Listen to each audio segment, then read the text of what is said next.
Saludos a todos, bienvenidos a la sesión del día de hoy del curso de Tratados de Libre Comercio. En esta oportunidad, y siendo muy consistente con los temas que hemos revisado anteriormente, vamos a meternos un poquito más profundamente en la parte estructural del tratado. Para esos efectos es muy importante que ponga usted atención, porque en la segunda parte de la sesión vamos a tener una dinámica que va a necesitar alguna materia prima de lo que vamos a hablar acá. Y sobre todo en lo que se refiere a los programas de grabación, a cómo afecta la industria y los diferentes escenarios que se pueden presentar en una mesa de negociación, primeramente de lo que es la industria local, ¿verdad? A nivel de cámaras y de sectores de presión, con el gobierno, para que después sean utilizadas en los diferentes escenarios por la industria, también, ¿verdad? Por la industria de importación o por la industria de las empresas que venden materias primas o maquinaria o cualquier otro tipo de producto que se requiera para producir. Y por supuesto, el escenario importante que es el del consumidor, ¿verdad? Que esa es una postura muy interesante con respecto a lo que nosotros vivimos en nuestra rutina día a día. Entonces, debemos iniciar diciendo que para efectos de lo que hemos avanzado hasta este momento, ¿verdad? Vemos que el mundo ha empezado, ¿verdad? Desde mitades del siglo pasado, toda una evolución histórica buscando un quehacer económico, ¿verdad? Crecer a través de las ventajas competitivas o las ventajas comparativas como país para producir lo que es bueno y comprar de afuera lo que no es tan eficiente o lo que no se produce localmente. En ese sentido, pues los países empiezan entonces unas alianzas estratégicas que vimos en la sesión pasada a través de los diferentes bloques comerciales y que complementamos con el video previo del artículo de la CNN con respecto a lo que significan los tratados de libre comercio en esta apertura comercial, en esta globalización, de los cuales estratégicamente hay bloques importantísimos para entender cuál es el posicionamiento que tienen esos países con respecto a otros bloques comerciales, ¿verdad? Como la Comunidad Económica Europea, como Asia Pacific, como el mercado anglosajón, ¿verdad? El NAFTA, que está con el Tratado de Libre Comercio de Canadá, México y Estados Unidos. Y así es como se mueven en el mundo las negociaciones comerciales. Precisamente, ¿verdad? La parte histórica que nos ubica dentro de un contexto, ubica a Costa Rica en esos países que cuando se incorporaron a la OMC, ¿verdad? A principios de los años 90, y entraron al bus de la globalización, empezamos a ver que los gobiernos empiezan a tomar decisiones alineadas precisamente a la parte de intercambio comercial con el exterior. En ese sentido, pues se toman a bien algunas iniciativas de gobierno con respecto a la educación, con respecto a la gobernanza, con respecto a las instituciones que se crearon para facilitar el comercio. De la mano de ellos, ¿verdad? De todos estos cambios en la gobernanza, se empiezan a firmar tratados de libre comercio con diferentes socios comerciales, ¿verdad? Nos sentamos y decimos, mire, nos interesa fortalecer nuestras relaciones comerciales, creemos que es lo prudente porque esta es nuestra política económica y Costa Rica empieza a formalizar esos tratados, ¿verdad? Ya hemos visto y repasado algunos de ellos en la parte, digamos, de aprobación en los diferentes años. Y en esta oportunidad vamos a finalizar precisamente esta sesión hablando cuál fue la razón por la cual Costa Rica firmó esos tratados, cuál fue el posicionamiento estratégico. Pero antes de esto, vamos a iniciar dentro de los procesos de industria, de negociación de industria, por lo cuales ustedes investigaron esta semana precisamente de las diferentes industrias, ¿verdad? Conocer qué es el CNP, qué información maneja de mercados, qué posicionamiento existe en las otras industrias, de cuánto produce, ¿verdad? Porque cuando yo produzco, por ejemplo, y estos son diferentes escenarios, cuando yo produzco 1.000 toneladas al año, ¿verdad? Por poner un número, pero Costa Rica se consume esas 1.000 toneladas, o yo produzco más para poder exportar, o no produzco más, sino que solamente abarco el mercado local. Muchas de las industrias que ustedes investigaron tienen esa posición, que no producen demasiado, sino que producen lo suficiente para abastecer el mercado local porque el mercado local lo consume. Entra una variable importantísima que es el precio. Costa Rica no es un mercado muy grande y no tenemos una gran ventaja comparativa en los avances tecnológicos para producir más. Es decir, los nutrientes de nuestros suelos, a pesar de que son muy ricos, tienen clima tropical y las cosechas pueden que se produzcan 2, 3, 4, 5 veces al año de los diferentes bienes. En otros países, ¿verdad?, que sí cuentan con tecnología de innovación, puede que no produzcan 3 o 4 veces, sino que produzcan al año en esa misma hectárea, en esos mismos terrenos, ¿verdad?, produzcan 6, 7 veces, lo que hace más rentable los terrenos porque les inyectan nutrientes, tienen tecnologías invernadero, tienen desarrollo tecnológico que les permite producir más. Entonces, cuando Costa Rica produce lo suficiente y se consume localmente, pues la industria se queda quedita y lo que pide es una protección al gobierno para decirle, mire, yo lo que produzco no puedo exportarlo porque no puedo producir más. Lo que hago es que yo abarco el mercado local, así que necesito que usted me proteja de que si van a venir productos que me puedan desplazar, les ponga bastante impuestos. Entonces el gobierno en su mesa de negociación dirá, bueno, sí, bueno, no, ¿verdad? El no siempre está condicionado a favorecer al consumidor. Imagínese que usted va a la feria del agricultor todas las semanas y le dicen, mire, estas piñas son de Pérez Celedón y las producimos en Pérez Celedón y cuestan 1,000 pesos. Y resulta que hay un señor a la par que le dice, mire, estas piñas son de Malasia y cuestan 300 colones. Entonces usted como consumidor dice, y hasta más grandes, bueno, voy a probar las de Malasia. Y así es como empieza el desplazamiento, porque la gente empieza a ver que los productos o las producciones a nivel de otros países son más eficientes que las de nosotros. Entonces esas industrias dicen, no, un momentito, antes de que usted firme un tratado de libre comercio, pregúnteme a mí para ver qué nivel de precios tengo, por eso los puse a investigar precios, producciones, importación, exportación, para que conocieran más o menos cómo están cada una de las industrias, ¿verdad?, y poder tener un criterio un poco más certero. Antes de firmar un tratado de libre comercio, me pregunta a mí para ver si yo puedo competir. ¿Para qué? Para que el gobierno tome una postura y le diga, mire, ¿cuánto tiempo necesita usted para desarrollar esa industria a niveles que usted pueda competir? Y entonces, en algún caso, algunas industrias le dirán, mire, yo ocupo 20 años. Ok, vamos a tener esos 20 años ahí y empezamos a abrir el mercado dentro de 20 años. Y lo negocio así en los tratados. O que le digan, mire, no, yo ocupo 10 años. Ok, vamos a meterle un programa de desarrollo, vamos a meterle innovación, vamos a pedir cooperación internacional para ver cómo lo producen ellos y cómo podemos producir nosotros para mejorar, y en 10 años lo desarrollamos y en 10 años lo abrimos. Algunos dirán, mire, yo ocupo 5 años, ¿verdad? En realidad yo lo que necesito son unos ajustes para poder competir. Y el gobierno siempre va a presionar por abrir el mercado, ¿verdad? ¿Por qué? Porque eso es una llave de negociación, porque si yo le abro un mercado a un país, ellos me van a dar algo a cambio.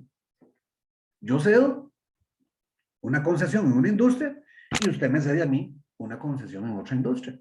¿Por qué? Porque yo voy a querer exportar los excedentes de exportación, o las empresas de exportación costarricenses van a querer exportar lácteos, van a querer exportar productos de carne, van a querer exportar flores, van a querer exportar café, van a querer exportar, pero no va a ser gratis. Entonces yo tengo que darles algo a cambio. Y tal vez ellos producen vinos y yo no produzco vinos. Y tal vez ellos producen maquinaria y yo no produzco maquinaria. Pero tal vez ellos producen papa y yo sí produzco papa, ¿verdad? Entonces las posturas de negociación van precisamente de la mano de los escenarios que las industrias pueden presentar. Algunas industrias dirán, mire, yo estoy bien, yo puedo competir en el mercado extranjero. Si usted cree que puede abrir el mercado, ábralo, no me va a perjudicar, ¿verdad? Porque aquí hay industrias también que son fuertes y que compiten ya en el mercado extranjero, ¿verdad? A nivel de precios, ¿verdad? Aquí no vemos mucho, por ejemplo, aquí producimos mucho café, pero no producimos el café tan eficiente como lo producen en India o en Brasil o en Colombia. Entonces, si firmamos un tratado con Colombia, Brasil o con India, no podemos abrir el café. ¿Por qué? Porque el café que nosotros exportamos lo vendemos a un precio internacional. En cambio, el café que nosotros consumimos aquí lo consumimos a un precio local. Si abrimos las importaciones de esos países, ellos van a venir a competir con mercado internacional y pueden desplazarnos. Entonces, esas posturas ven que es que el gobierno tiene que llegar a la mesa de negociación con cada una de esas industrias, con cada uno de esos sectores, y decirles, mire, la postura en este producto es esta, con este otro, y cada una de esas líneas le da la posibilidad al gobierno, ahora sí, de sentarme a negociar un tratado de libre comercio a través de los escenarios que se puedan presentar. Esa diferencia de años, ¿verdad? Que yo puedo decir, mire, abra el mercado desde ya si usted quiere, porque yo estoy fuerte, ¿verdad? Siempre necesita cuidados, ¿verdad? Porque a pesar de que las industrias pueden sentirse fuertes, hay mercados más grandes, ¿verdad? Muy grandes, que pueda que los desbarate, ¿verdad? Entonces, por ejemplo, empresas inmensas que hay en Costa Rica, como Cervecería Costa Rica, ¿verdad? Que produce cerveza, no ha querido que abran el mercado de la cerveza a nivel exterior porque ellos saben que en el exterior se produce más barato que en Costa Rica. Eso es una ventaja comparativa entre nosotros y otros países que producen más barato la cerveza que nosotros. Entonces, por supuesto, le dicen, no, protéjala. Y entonces, la importación de cerveza paga más de un 100% de impuestos, ¿verdad? Entonces, aquí viene mucha cerveza importada, pero la mayoría muchas veces la trae de la misma cervecería. Otros importadores, pero les da apenas el margen para poder competir en el mercado local. Entonces, como vemos, no necesariamente porque usted es fuerte o se sienta fuerte, quiera arriesgarse a que se pueda ver sustituido en algunas de las posturas que presenta el comercio internacional. Entonces, usualmente el gobierno siempre accede a que cada una de las industrias se les marque el terreno a través de lo que vamos a iniciar precisamente el día de hoy, que son los famosos programas de desgravación, ¿verdad? Eso es un componente clásico y básico para la apertura de mercados a través de los tratados de libre comercio. Entonces, el programa de desgravación nos va a ayudar a proteger o desproteger una industria. Viendo desde el punto de vista del consumidor, bueno, vamos a tener más opciones, voy a tener más precios, voy a verme beneficiado porque voy a pagar probablemente menos. Para las industrias es un reto, ¿verdad? Porque evidentemente tienen que mejorar, tienen que competir y no pueden descuidarse. En el otro sentido, de negociación a través de los tratados con los gobiernos, lo que presenta son diferentes posibilidades para accesar a otros mercados que Costa Rica tal vez o que los países tal vez no tienen, ¿verdad? Imaginémonos un mercado, nosotros somos 5 millones de personas y aquí hay negocios grandes que se distribuyen localmente, pero imagínense que solamente un barrio de China tiene 17 millones de personas y toman café, o comen fresas, o comen frutas. Vean que son mercados que si las empresas locales realmente quisieran, dicen, sí, claro, fírmelo, yo quiero llegar a ese mercado, con las calidades que se pueda, pero bueno, con ciertas limitaciones, pero yo quiero. ¿Verdad? Entonces las posibilidades en lo que es exportación e importación siempre se negocian a través de esos instrumentos que conocemos como tratados de libre comercio. Tenemos que recurrir, digamos, a los números, ¿verdad? Para poder entender esto. Y los números, ustedes ya las partes estadísticas ya lo han investigado en el CNP o en la Cámara de Productores de Leche, que son las dos áreas que hemos abarcado. En el CNP van a encontrar mayoritariamente los productos de la carne y productos del sector agrícola. En algunos casos aparecen otros productos, ¿verdad? Que se controlan a través de los precios de los commodities internacionales y que el Consejo Nacional de Producción también mete la mano por ahí. En otros casos, los controlan las estadísticas de el Ministerio de Agricultura y Ganadería, el MAC, ¿verdad? O en todo caso, que es otro ministerio que está metido ahí, el Ministerio de Minas, de Energía y Minas, porque nosotros también producimos otras cosas alineadas a lo que es la producción eléctrica, ¿verdad? Y exportamos energía también, ¿verdad? Entonces, hay varias entidades gubernamentales metidas. COMEX como tal, ¿verdad?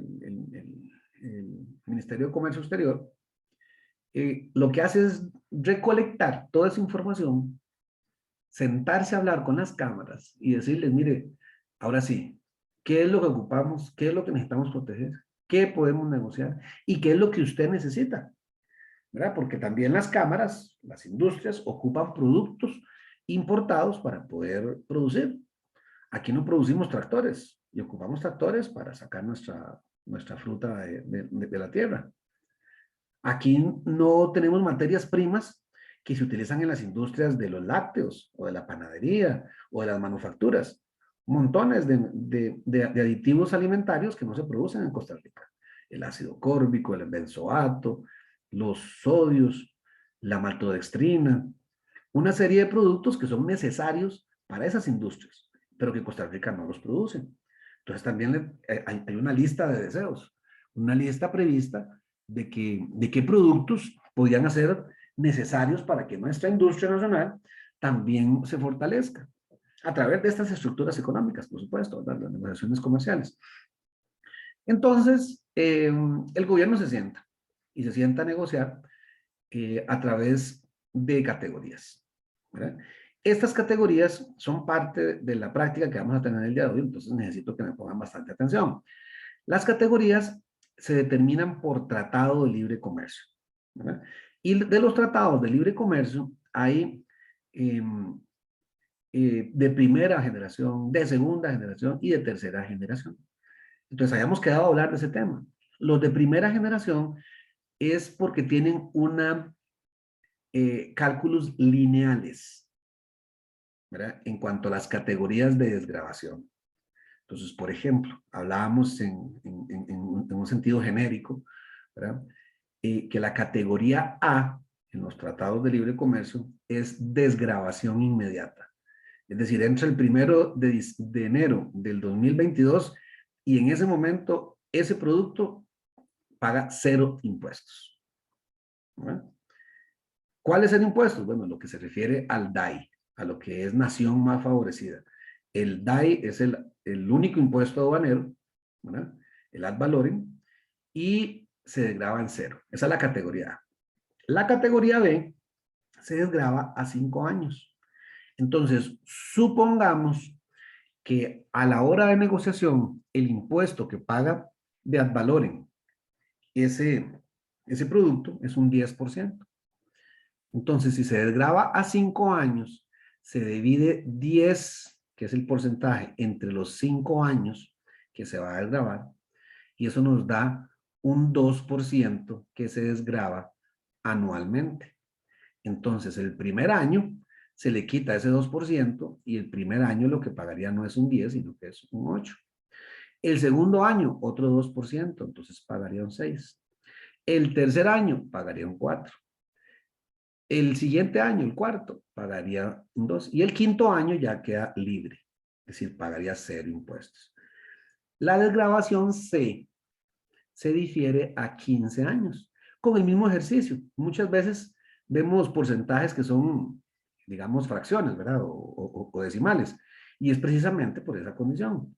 Se divide en un porcentaje, por ejemplo, si fuera un porcentaje de 15% y fuera a 15 años, se desgrava un 1% cada año, ¿verdad? El primer año llega a 14 hasta que llega el año 15 que llega a 0.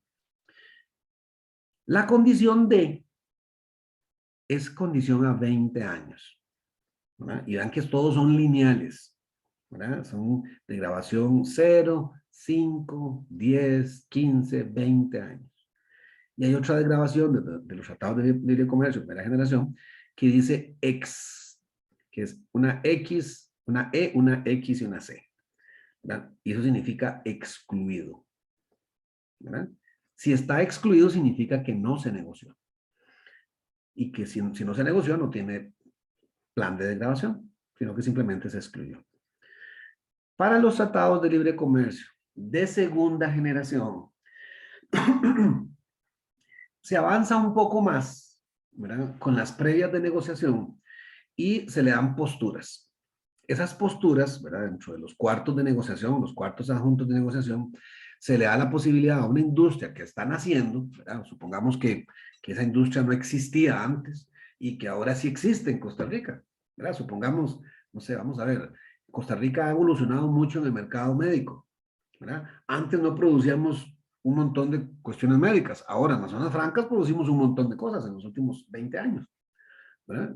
Entonces, cuando vemos la posibilidad de que hay una industria que va naciendo, ¿verdad? Que va creciendo, que se está estimulando, entonces se hacen periodos y esos periodos se le enmarca y le dice, mire, yo en los primeros 10 años, cero. En los siguientes 5 años, un 1% por año. Y en el sexto año, después de que se cumplan los 5 años, un 1.5%. Y después de 30 años, un porcentaje de un 2%. Entonces, como ven, ya no es lineal, sino que es con periodos cortados. Y puede que en algún momento se renegocie, ¿verdad? Porque los tratados se pueden renegociar dependiendo de lo que se haya firmado en el acuerdo. Hay tratados que usted los puede renegociar cada 5 años, otros cada 7, otros cada 10, ¿verdad?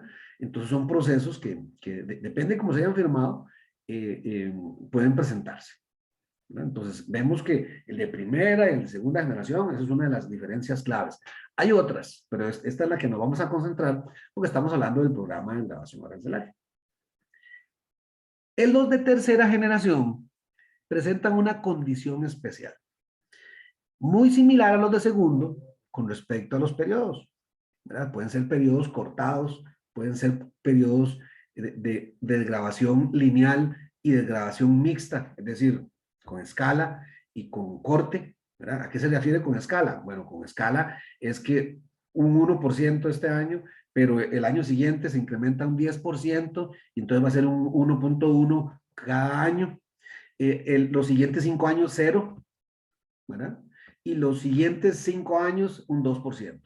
Entonces, hace una mezcla de lo que es el cálculo lineal con los cálculos con escala y con cortes, ¿verdad? Que se suspende por un tiempo y se prevé. Esas condiciones es porque los tratados de tercera generación han sido más fuertes en otros temas que los de primera y las de segunda generación no. Por ejemplo, los servicios. Nosotros como país exportamos un montón de servicios a todo el mundo, ¿verdad? En las zonas francas tenemos call center, tenemos contact center, tenemos share service, tenemos servicios de ingeniería, tenemos servicios médicos, tenemos servicios de diseño, ¿verdad? Entonces, nosotros producimos servicios y los exportamos, ¿verdad? Esas consideraciones se incluyen dentro de los tratados con un apartado especial que luego vamos a comentar. Pero esas posturas también significan que nosotros tenemos que abrir algún tipo de servicio, ¿verdad? Como lo hicimos en el Tratado de Libre Comercio que firmamos con Estados Unidos, con el DR-CAFTA, ¿verdad? Nosotros abrimos telecomunicaciones. Entonces ahora ustedes pueden disfrutar no solamente del servicio del Instituto Nacional del Instituto Costarricense de Electricidad, ¿verdad? La marca Colby, sino que pueden disfrutar Claro, Movistar o cualquier otro operador que se le ocurra meterse aquí porque ya abrimos el sector servicios. Y abrimos también el sector seguros, ¿verdad? Ahora ya usted no puede solamente utilizar el Instituto Nacional de Seguros, sino que puede comprar otros operadores de seguros que han ingresado a Costa Rica y que tienen la postura de penetrar el mercado a como de lugar. Todavía Costa Rica no ha abierto algunos servicios, ¿verdad? Pero algunos los abrimos sin ni siquiera darnos cuenta, ¿verdad? Por ejemplo, uno de los temas que vamos a ver mucho más adelante, ¿verdad? Es el comercio transfronterizo.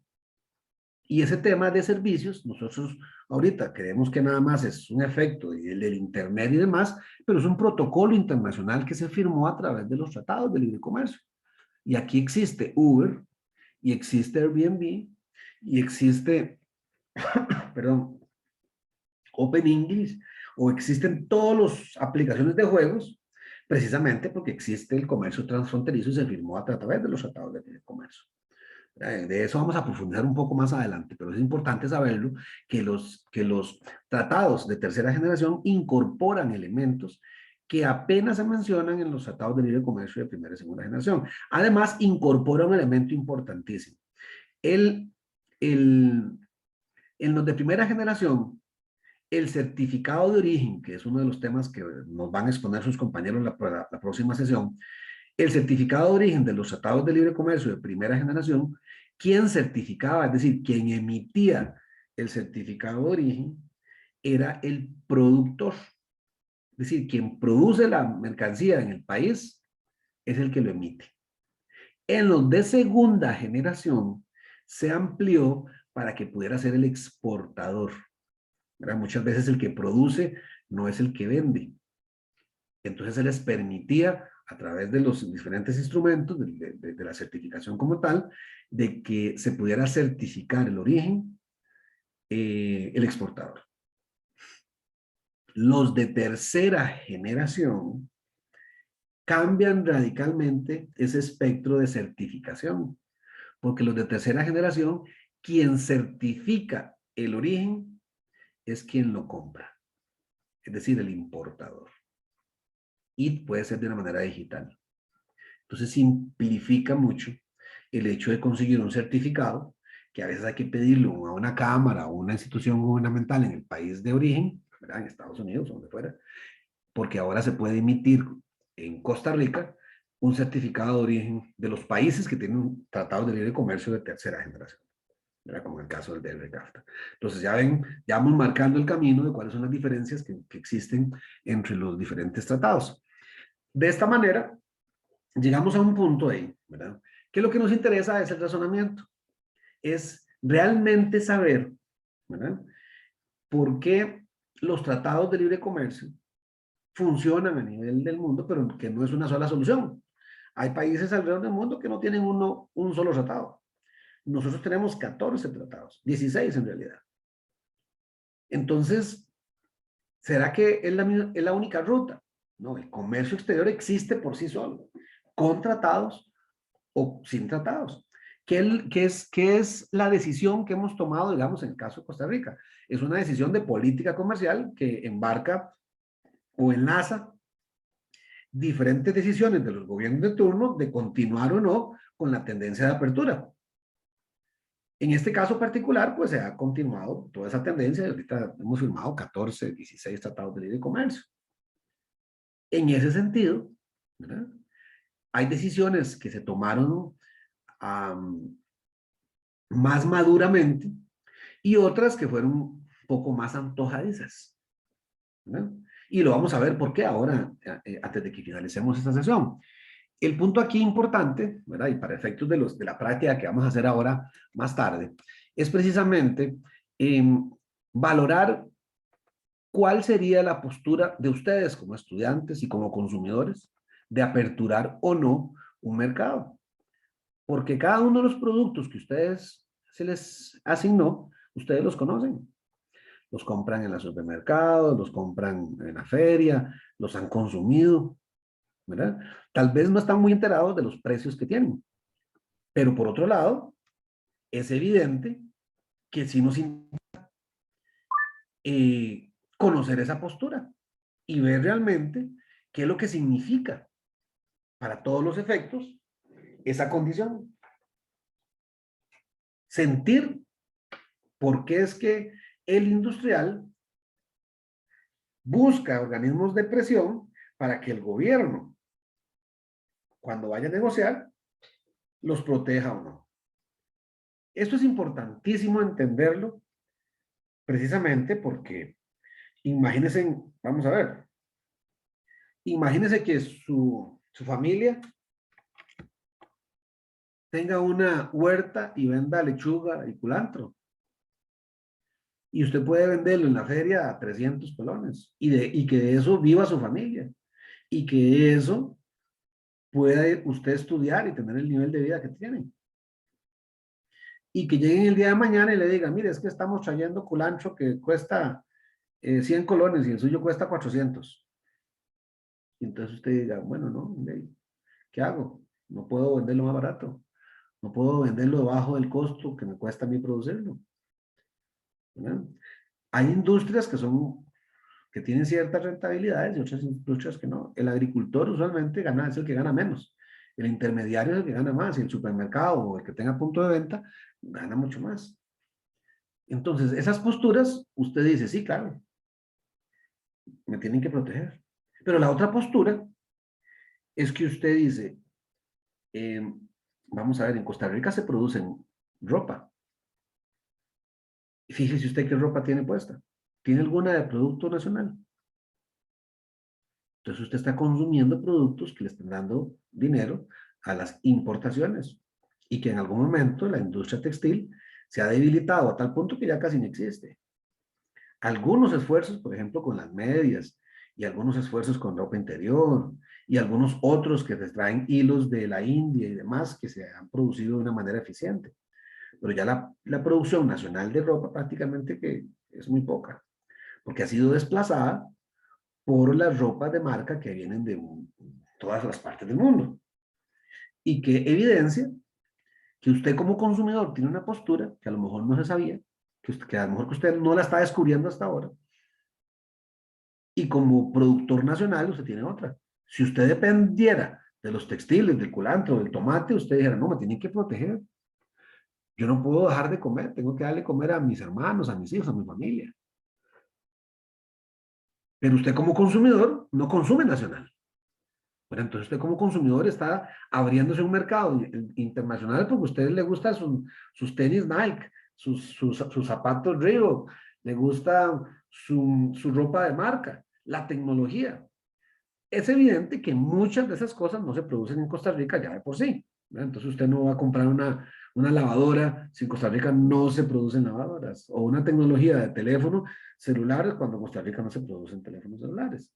Pero por otro lado, hay una serie de productos que en algún momento durante la historia costarricense de apertura han sido desplazados. Ejemplos como el algodón, la industria de las candelas, que han sido desplazadas completamente por las importaciones de otros productos que vienen mucho más baratos y mucho más eficientes. Y no solamente ellos, muchas otras industrias han sido desplazadas y han tenido que enfrentar estas situaciones. Ahora, lo que nos interesa, ¿verdad? Antes de que entremos a toda la parte estructural que iniciamos la próxima semana con las presentaciones de los temas de sus compañeros y que vamos a ir abarcando capitularmente por cada caso, ¿verdad? Lo que vamos a utilizar es precisamente la página de cómics que tiene toda la información que nosotros requerimos. Todos los temas que se les han asignado a ustedes son secciones capitulares de un tratado de libre comercio. No importa cuál tratado, ¿verdad? Porque al fin y al cabo hay diferencias conceptuales en cuanto a la negociación, pero los capítulos prácticamente que se replican. En algunos casos, unas posturas son más fuertes que otras y en otros más flexibles, ¿verdad? Con aquellos países que son muy buenos produciendo algo, ¿verdad? Por ejemplo, nosotros aquí producimos suficiente papa. Canadá produce, Canadá y Estados Unidos, ¿verdad? El estado de Iowa, producen la mejor papa y la mejor cantidad de papa en el mundo. Entonces, con ellos, la postura en la papa tiene que ser muy cuidadosa, ¿verdad? Nosotros aquí no producimos, por ejemplo, whisky, ¿verdad? Y la gente aquí consume mucho whisky o licores destilados. Bueno, pues entonces tenemos que llegar a una postura de que no puede ser tan rígida porque los que producen eso quieren que nosotros le compremos, pero nosotros también tenemos que ver que eso es una manera de controlar también productos de consumo de lujo, ¿verdad? Como lo son los licores, como lo son los vehículos en muchos de los casos. Entonces nosotros no nos abrimos completamente a aperturar un mercado, sino que buscar un equilibrio entre lo que queremos decorar de los impuestos, porque eso va al presupuesto ordinario de la República, y por supuesto de qué manera queremos activar la economía, permitiendo la importación de bienes y la exportación de los productos de nosotros, ¿verdad? Entonces, en ese sentido, ahí se le va dando forma a lo que conocemos nosotros como los instrumentos de negociación comercial a través de los tratados de libre comercio, ¿verdad? Y que es parte de todo la instrumentación que hemos visto en este proceso, ¿verdad? Las industrias, los productores, las cámaras, los sectores, la unión de cámaras, los organismos de presión, la unión de organismos de presión para llegar a las posturas con el gobierno y que el gobierno nos diga, mire, sí, ahora sí, esta no, vamos a aperturar, vamos a cerrarlo, vamos a permitirlo, vamos a no permitirlo, lo vamos a hacer con un programa de grabación a 5, a 10, a 15, a 20 años. ¿Verdad?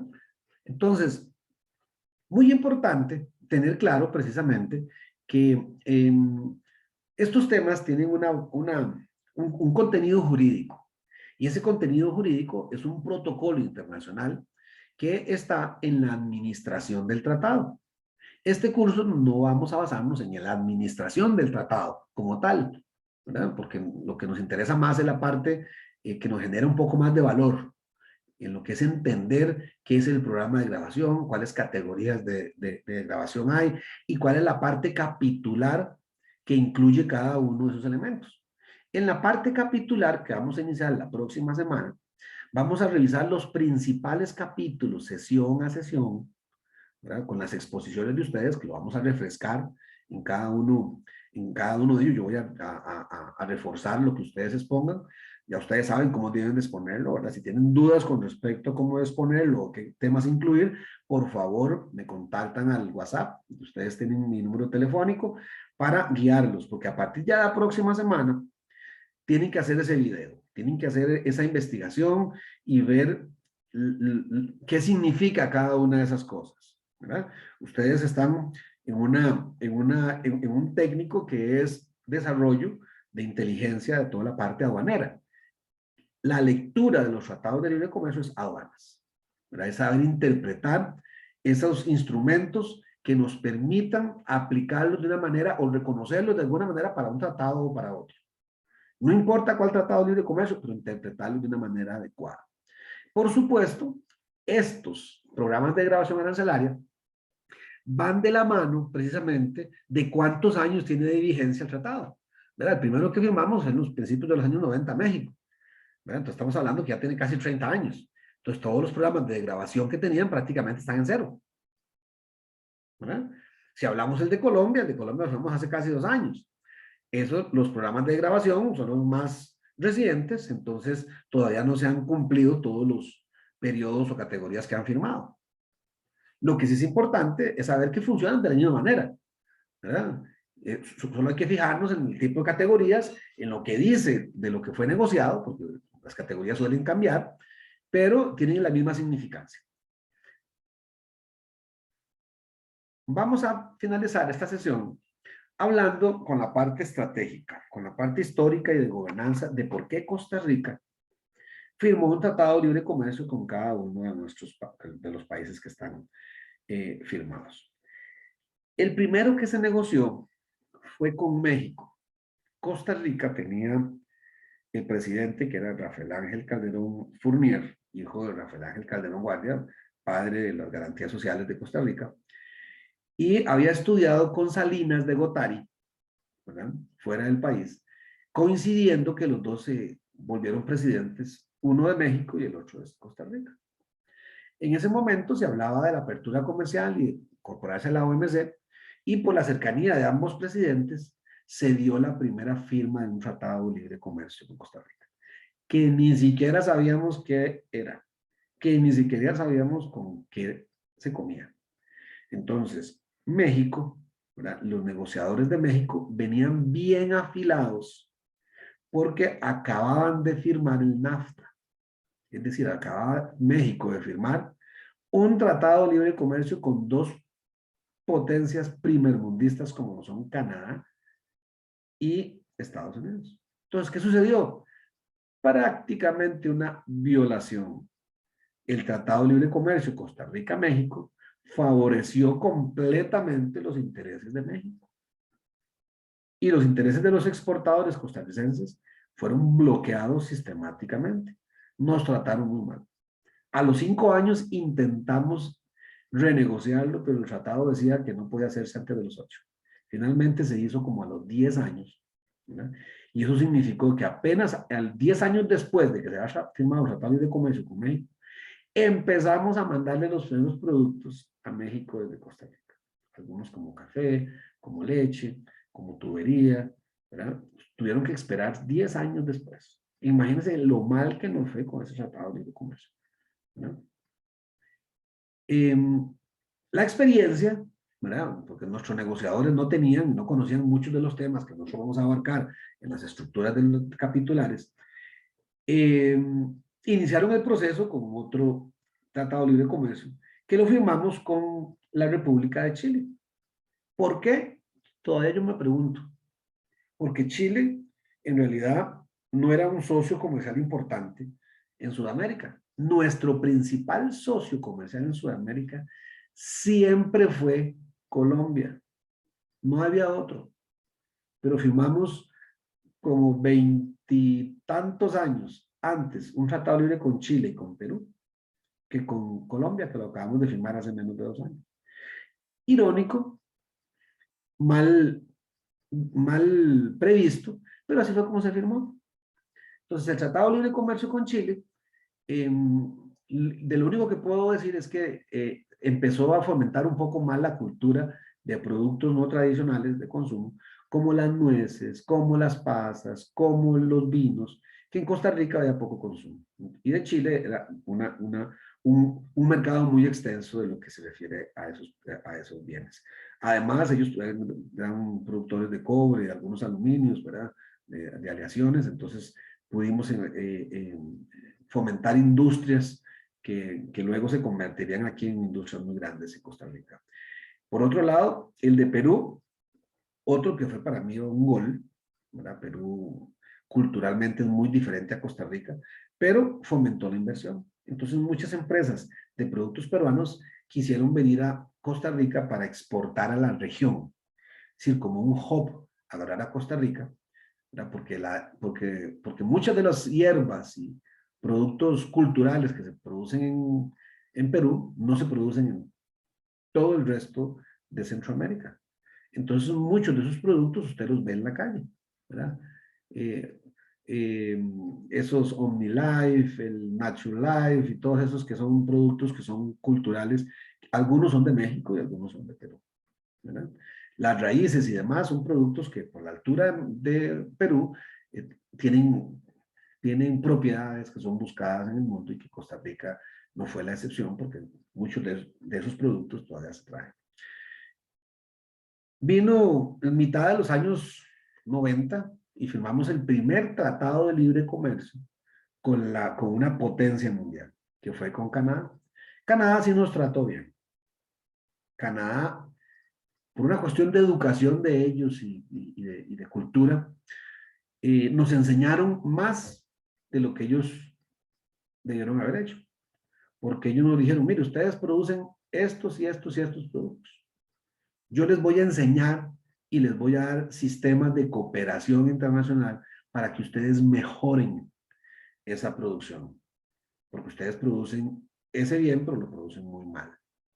Entonces, Canadá financió por muchos años el programa de cooperación internacional de semilla de la papa, de los tubérculos en general, ¿verdad? Para mejorar la resistencia a la plaga, para mejorar los nutrientes del terreno, para modificar las estructuras, digamos, de recolección, ¿verdad? Entonces, Canadá nos trató muy bien, por muchos años nos dieron programas de capacitación en diferentes líneas agrícolas, de los cuales nos permitió producir semillas en invernaderos, ¿verdad? En víveros, que actualmente se utilizan ya como producción nacional.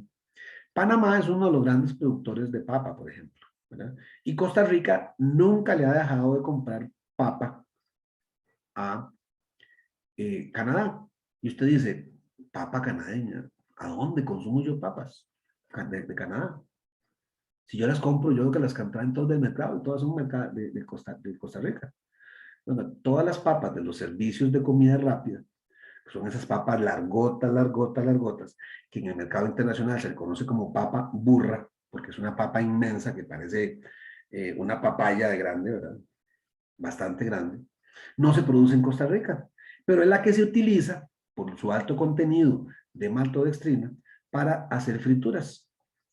Ese Esa papa la traemos mayoritariamente de Panamá o de las zonas altas de Estados Unidos, de las zonas frías. Mientras más frío y más alto se coseche la papa, de más calidad es. En Costa Rica los terrenos no son muy altos. Y por supuesto, la mayoría están allá en Turrialba y cerca de las faldas de los volcanes en las laderas de Cartago. Por eso es que la papa se produce ahí, ¿verdad? En las laderas de las montañas, porque se produce con mayor calidad. Costa Rica no tiene posibilidad de producir la papa burra, ¿verdad? Y eso se trae de Canadá. Entonces, todas las papas fritas que usted se come en las ventas de comidas rápidas son papas canadienses. Luego vino un tratado de libre comercio que le costó al país todo un proceso, ¿verdad? Debemos decir, antes de continuar con el DR-CAFTA, que antes de ese periodo se incorporó a Panamá dentro del mercado común centroamericano. Y el mercado común centroamericano, por definición, a pesar de que no lo sea per se, es un tratado de libre comercio, es una zona de libre comercio, es un mercado común, ¿verdad? Ese mercado común son los países de Centroamérica, que son Costa Rica, Nicaragua, Honduras, Salvador, Guatemala y Honduras, los firmantes. Eso fue culturalmente como existió desde los años 40 del siglo pasado. Panamá nunca perteneció al mercado común centroamericano. Previo a los años 2010, ¿verdad? Porque en el 2009 se firmó el DR-CAFTA, previos a los años de iniciación de las negociaciones con el DR-CAFTA, Panamá solicitó a la Secretaría de Integración Económica Centroamericana la incorporación de Panamá a el mercado común centroamericano. Duró como 2 años, tal vez 3 años, y la realidad es que Panamá se incorporó. Eso significa que Panamá ahora es parte del mercado común centroamericano con todos los beneficios arancelarios que pueda tener el programa de grabación, ¿verdad? Que es directo, es cero, ¿verdad? En Centroamérica no se pagan impuestos ad valorem de los productos que se han determinado de esa manera. Entonces, Panamá, siendo parte del mercado común centroamericano, buscó desactivar un tratado que nosotros teníamos con ellos. El tratado sigue vigente, pero el que utilizamos mayoritariamente es a través de lo que conocemos como el formulario, como el FAUCA, el formulario aduanero centroamericano, ¿verdad? Y se hace a través de esa certificación de origen. El DR-CAFTA fue todo un viacrucis. Tal vez ustedes no lo recuerdan, tal vez los más grandecitos tal vez sí, pero el DR-CAFTA significó un proceso de negociación muy duro para Costa Rica y para toda Centroamérica, porque todos querían firmar con el principal socio comercial que tenían ellos. El principal socio comercial de Salvador era Estados Unidos. El principal socio comercial de Guatemala, Estados Unidos. El principal socio comercial de Nicaragua y de Honduras, Estados Unidos. Y Costa Rica, por supuesto, es nuestro principal socio comercial. Y duramos mucho tiempo para firmarlo, pero nos costó, pero fuimos la última nación que lo firmó. Estratégicamente, Costa Rica dijo, no, eso es venderle el alma al diablo. Y hubo una cacería de brujas que durante el periodo de presidencia de Abel Pacheco se hizo hasta eh, se hizo una votación a ver si el país decidía meterse al Tratado de Libre Comercio o no, ¿verdad? Entonces hubo una gran cacería de brujas. El Tratado de Libre Comercio ya tenía 3, 4 años de estar vigente en Centroamérica y Costa Rica todavía no votaba ni se ponía de acuerdo de los que sí y los que no. Todavía existen carteles en algunas partes del país donde dicen sí al TLC, no al TLC. Bueno, al final fue una votación que se involucró como que si hubiéramos escogido un presidente, pero fue una votación que se realizó históricamente la única que ha tenido Costa Rica que votar para ver si sí o si no, ¿verdad?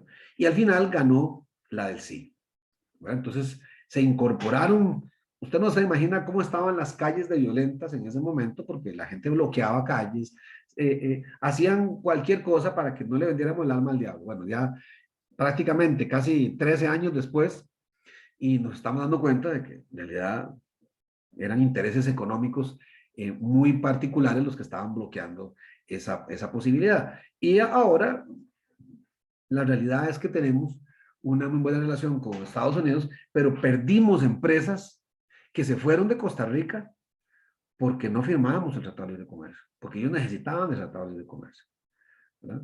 Entonces fue algo histórico, ¿verdad? Todavía usted puede buscar en Google de cuando Costa Rica hizo todas esas manifestaciones y llegaron a puntos de discordia que bloqueaban calles y hacían guerras entre las mismas personas para ver si se aprobaba o no. Finalmente se aprobó y en el año 2009 entra en vigencia el Tratado de Libre Comercio con el DR, con Estados Unidos y Centroamérica.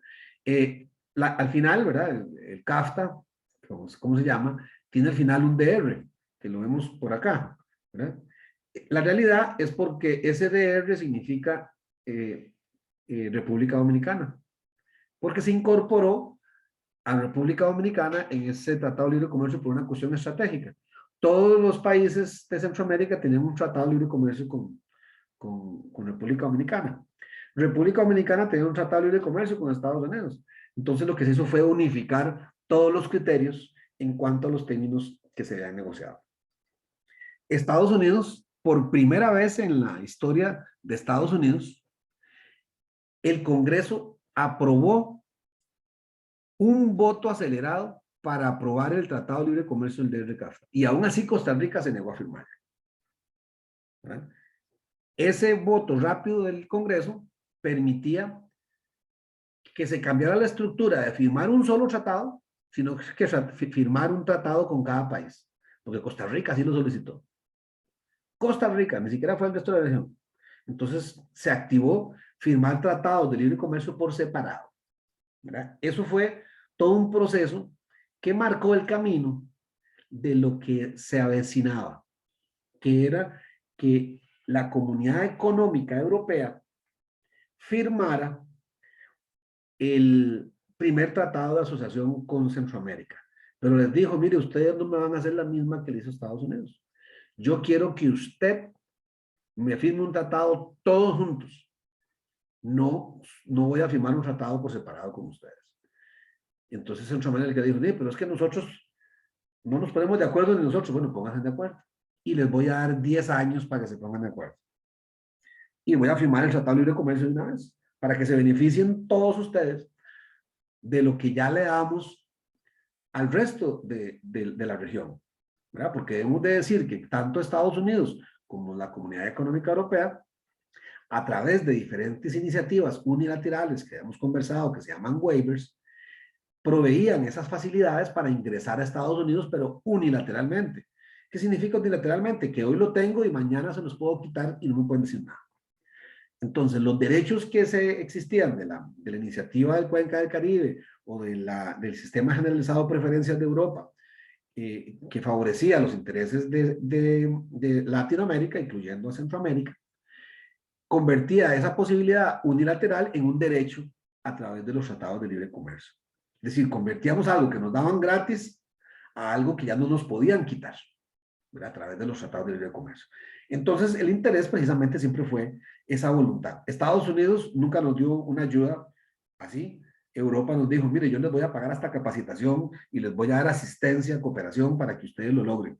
Todavía estamos en ese proceso, no hemos firmado algunos protocolos que todavía están ahí en veremos, pero ya hemos avanzado mucho en la estandarización a nivel de la región, muchos de las normativas. Se me olvidaba comentarles de CARICOM. El CARICOM fue a mediados de los años 90 y lo que hace es reunir a ciertas islas del Caribe con los cuales teníamos bastante comercio y darle la posibilidad de ingresar al mercado costarricense. Y fue viceversa. Hay un problema logístico, ¿verdad? Que no hay muchos barcos que vayan directos a esas islas. Entonces, el tiempo de duración usualmente es un poquillo más extenso. Y que Costa Rica culturalmente no tiene mucho consumo de lo que es las islas y viceversa. Entonces, ese CARICOM está ahí, pero en realidad el comercio no se ha incentivado lo que hubiéramos querido con las islas, ¿verdad? Tal vez en algún momento podemos resolverlo. Bueno, a partir del DR-CAFTA iniciamos el periodo de firmas de lo que son los tratados de libre comercio de tercera generación. Dentro de ellos hacían fila, ¿verdad? El de China, el de Colombia y el de Corea, ¿verdad? Esos tres, ¿verdad? Le sumamos el de Singapur y son los tratados de tercera generación. Ya lo he explicado por qué, ¿verdad? Ya previamente lo hemos conversado. Con Colombia tardamos mucho, ¿verdad? Era un tratado que por el contenido textil y una serie de servicios, era muy importante firmarlo hace 20 años, 25 años, y lo firmamos hace 2. Pero aún así ha funcionado. Se ha estimulado un poco más el comercio y hemos intercambiado muchas de las realidades en cuanto a los productos que exportamos y que compramos. Del mercado de China. El mercado de China, importantísimo. Pero antes de firmar un tratado de libre comercio con China, China tenía que ser miembro de la OMC. Y China fue miembro observador, es decir, que no era un miembro regular, casi por 10 años. Y no lo dejaban incorporarse. No lo dejaban incorporarse. Porque no cumplía los requisitos China para poder incorporarse como una nación miembro de la OMC. Apenas China se incorporó la OMC, el gobierno de Costa Rica les dijo, bueno, así, firmemos. Entonces el gobierno de China les dice, ¿verdad? En ese momento estaba el presidente de la República, Óscar Arias Sánchez, en su segundo gobierno, y el gobierno de China le dice, bueno, yo firmo un tratado de libre comercio con ustedes, pero usted tiene que romper relaciones comerciales con Taiwán. ¿Por qué? Porque China y Taiwán políticamente son contrarias y se llevan, como quien dice aquí los costarricenses, se llevan una tirria increíble, no se pueden ni ver, ¿verdad? Irónicamente, ¿verdad? Taiwán, ¿verdad? Fue un gobierno que se portó de las mismas maravillas con Costa Rica. Incluso nos regalaron el famoso puente de la amistad que conecta Guanacaste, allá en el Tempisque, ¿verdad? Que es un poco por el cual ustedes se van y a veces toman una foto, parece las playas allá de Santa Cruz o de Nandayure. Ese puente nos lo regaló el gobierno de Taiwán. Pero como en el segundo gobierno de Óscar Arias, China nos dijo, ahora sí, firmamos un tratado y teníamos que romper relaciones con Taiwán, y tuvimos que mandarles una carta y hacer un protocolo y decirle, mire, disculpe, pero es que eh, tengo que cerrarle el consulado suyo aquí en San José. Y las relaciones diplomáticas tengo que romperlas. Tengo que cerrarle a usted la embajada suya que hay aquí en San José. Y los echamos.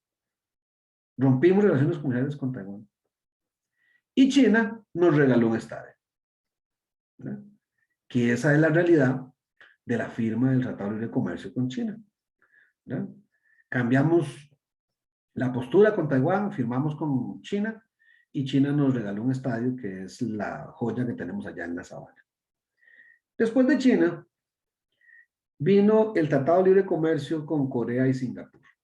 Esos dos tratados son estratégicos porque son grandes productores, son grandes fábricas.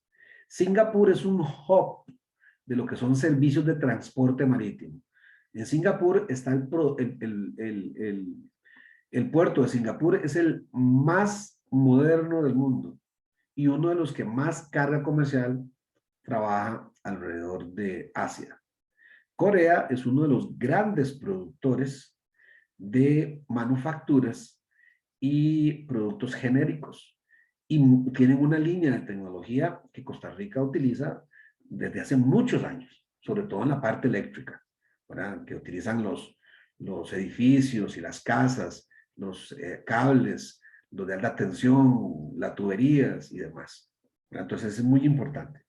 Singapur estratégicamente era para fomentar el comercio a través de una relación comercial directa con uno de los hubs más importantes del mundo. Y finalmente, el Tratado de Libre Comercio que se incorporaron, ¿verdad? Eh, otros países de la Unión Europea, ¿verdad? Y que conocemos como la segunda tendencia en lo que son los países europeos. Una es la Comunidad Económica Europea y el otro, la Unión Europea, ¿verdad? Un rebote, por eso es que yo les decía que son 14, que son 16, ¿verdad? Un rebote fue el Tratado de Libre Comercio con el Reino Unido, ¿verdad? Y esto es una parte que debemos comentar previamente para saber por qué con el Reino Unido.